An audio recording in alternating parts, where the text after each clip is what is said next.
भारत के हजारों take workers और इंजीनियर्स के लिए H-1B वीजा अमेरिकी सपने की चाबी है।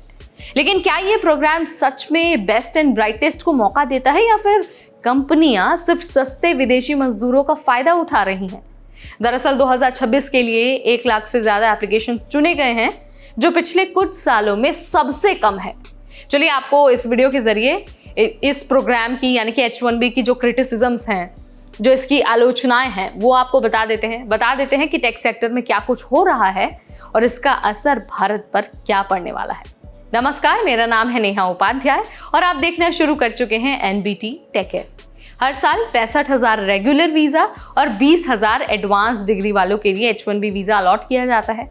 जब आवेदन इससे ज्यादा होते हैं तो USCIS लॉटरी सिस्टम से नाम चुनता है।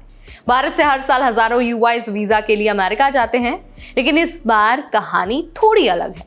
इस साल सिर्फ 1.2 लाख एप्लीकेशन चुने गए हैं, यानी कि ये पिछले 3 सालों में सबसे कम है। हार्वर्ड यूनिवर्सिटी के प्रोफेसर हैं रॉन हीरा, जो खुद भारतीय मूल के हैं। उनका ये कहना है कि ये जो सिस्टम है वो मेरिट पर नहीं बल्कि लॉटरी पर चलता है। उनका आरोप है कि कंपनियां सस्ते विदेशी वर्कर्स को चुनकर अमेरिकी जो ग्रेजुएट्स हैं उनको नजरअंदाज कर रही हैं।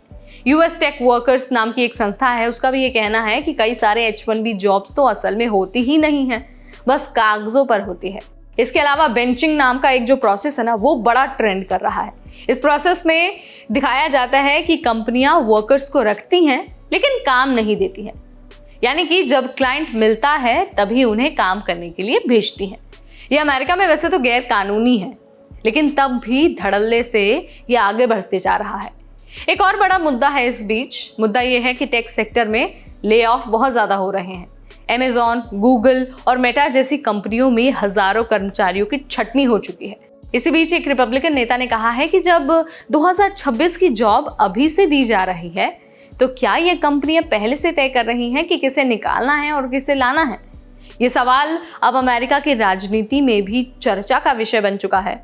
आरोप ये भी है कि कुछ भारतीय IT कंपनियां H-1B वीजा वर्कर्स को अमेरिका भेजकर वहां लीज करती हैं, यानी कि जैसे जो कंसल्टेंसी एजेंसी है उसकी तरह काम करवाती है, उसकी तरह अपने फर्म को चलाती है।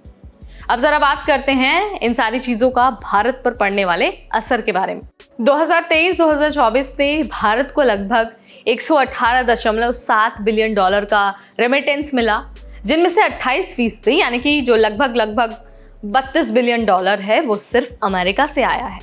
स्किल्ड इंडियन वर्कर्स ही इस रेमिटेंस का सबसे बड़ा हिस्सा भेजते हैं। अगर H-1B वीजा में गिरावट आती है तो ये पैसा भी कम होगा। इसके अलावा जो ग्लोबल ट्रेड रिसर्च इनिशिएटिव है, उसका कहना है कि अगर रेमिटेंस में 10 से 15% की गिरावट आई तो भारत को हर साल 12 से 18 बिलियन डॉलर तक का नुकसान हो सकता है। यानी कि सिर्फ नौकरियां ही नहीं जाएंगी बल्कि देश की पूरी अर्थव्यवस्था पर भी इसका असर पड़ने वाला है। ट्रंप ने हमेशा से ही इमिग्रेशन के खिलाफ सख्त रुख अपनाया है। उन्होंने कहा है कि H-1B के वो खिलाफ नहीं है, लेकिन प्रोग्राम में गड़बड़ियों को खत्म करना उतना ही जरूरी है।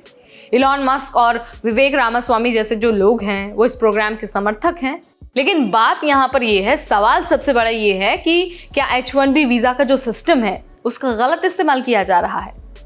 आपको क्या लगता है? कमेंट के जरिए आप मुझे बता सकते हैं। इमिग्रेशन, वीजा, स्टडी अब्रॉड और वर्क अब्रॉड से रिलेटेड ऐसे ही अपडेट्स हम आपके लिए लाते रहेंगे, सिर्फ और सिर्फ NBT टेक पर।